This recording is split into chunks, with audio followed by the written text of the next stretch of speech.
الصلاة وما ملكت أيمانكم التي نص الله عليها من بين سائر الصلوات، فقال حافظوا على الصلوات والصلاة الوسطى. حافظوا على الصلوات والصلاة الوسطى وقوموا لله قانتين.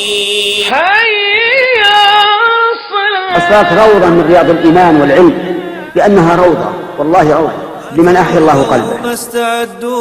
أدي الصلاة كما أمر الله في أوقاتها في المساجد مع إخوانك في بيوت الله.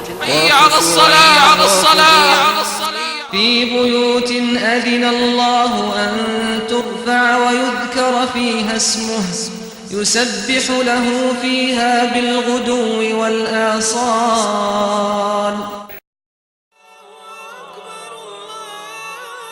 الحمد لله رب العالمين، والصلاة والسلام على خاتم النبيين وعلى آله وصحبه أجمعين. Dear Muslim brother and sister, Assalamu alaikum wa rahmatullahi wa barakatuh.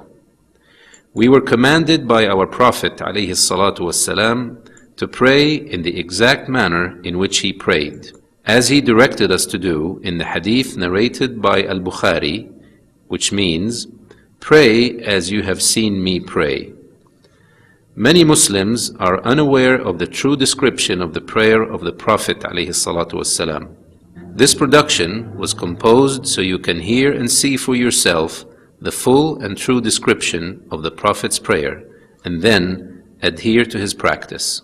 To commence the prayer, stand up after having fulfilled all its preconditions, which are facing the direction of Kaaba, known as Al-Qibla, covering parts of the body which are mandatory to cover, known as Al-Awra, being in the state of ritual purity, being fully attentive in your heart and mind of the particular prayer which you intend to perform without uttering the intention. You should pray behind an object as high as a handspan, or directly behind a wall, a pillar, or any other similar object, as this was the proven practice of the Prophet ﷺ. This object is known as sutra. To start the prayer, you must say Allahu Akbar, which means Allah is the greatest. This phrase is known as Takbiratul Ihram. There is no other phrase which can replace this takbirah. This takbirah must be said while standing, because the Prophet ﷺ said what means, say the takbir while standing. If you are unable to pray while standing due to illness, for example, then you should do your best to pray in any other position which is physically possible. In any case, however, you must certainly say the takbirah. During this takbirah, do not excessively extend the vowel, which is the A in the middle of the word Allah.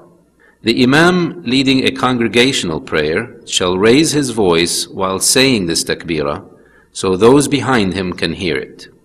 If you are praying alone or behind an Imam, you need not say this takbirah loudly. However, you must move your tongue with the phrase as authentically reported. Raise your hands while saying the initial takbirah. It has been authentically reported in the Sunnah that you may raise your hands just before, during, or just after saying this takbirah. While raising your hands, keep them spread open without cupping. Your fingers shall not be closed tight nor widely spread apart. Your fingers shall reach the level of your shoulders. This is one of the two authentic forms of raising one's hands. The other is for the fingers to reach the earlobes. You may choose either of these two forms. Raising the hands apply to both men and women. If you are unable to raise one of your hands due to a certain ailment, you should still raise the other one in order to apply as much of the sunnah as possible. Where should you place your hands after this takbirah? You should place them on your chest with the right hand over the left one. There are two forms of putting the right hand over the left one. The first is to place the right hand flat over the left hand, wrist, and arm. The second is to grab the left hand with the right hand. If you alternate between these two forms, your practice would then perfectly concur with the sunnah of the Prophet ﷺ. Place your hands on your chest and not on your navel, nor below it, nor above the chest. Some scholars state that you should place them between your breasts. It is not permitted to place the hands on the waist during prayer, which contradicts appropriate submissiveness to Allah. You shall always gaze at the floor in humility during prayer, lowering your head and looking to the place of your prostration, except when you are reciting at-tashahhud, in which case you should keep your gaze at your index finger while moving it. This will be further explained in the presentation. Dear Muslim, placing your hands on the chest and lowering your head while looking at the place of prostration reflects submissiveness before Allah the Almighty. It is also a reflection of good manners before one's Lord. You must keenly maintain this during your prayer, and remember that Allah turns His face towards the face of His slave during the prayer for as long as he does not gaze away. You must struggle to keep shaitan from distracting you during prayer. If the whispers of shaitan become too powerful, it is permitted for you to seek refuge in Allah and lightly spit 3 times to your left without emitting any spittle.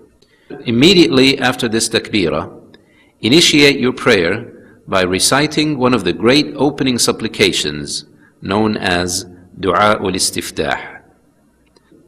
The companions of the Prophet ﷺ asked him about what he says when he briefly pauses in silence after the initial takbirah.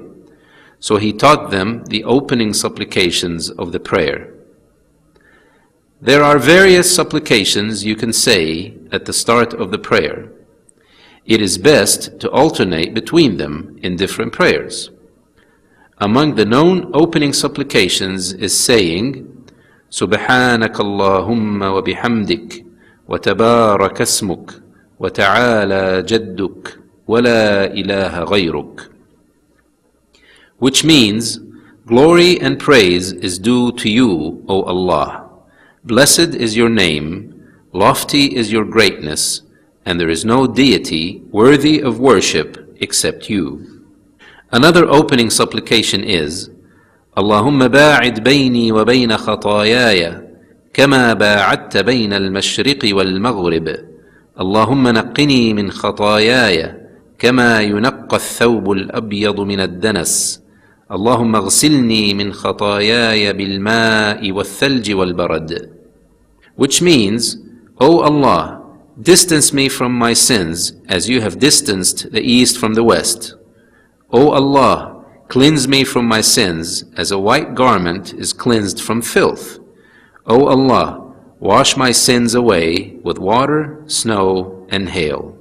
There are other opening supplications which were reported to have been said by the Prophet ﷺ, especially during the optional night prayers, Qiyamul Layl. For more information about these supplications and other details, you can refer to books written by scholars. A good example of such books is the one written by the great scholar Al-Albani, rahimahullah, which is titled, The Prophet's Prayer Described from Beginning to End as Though You See It.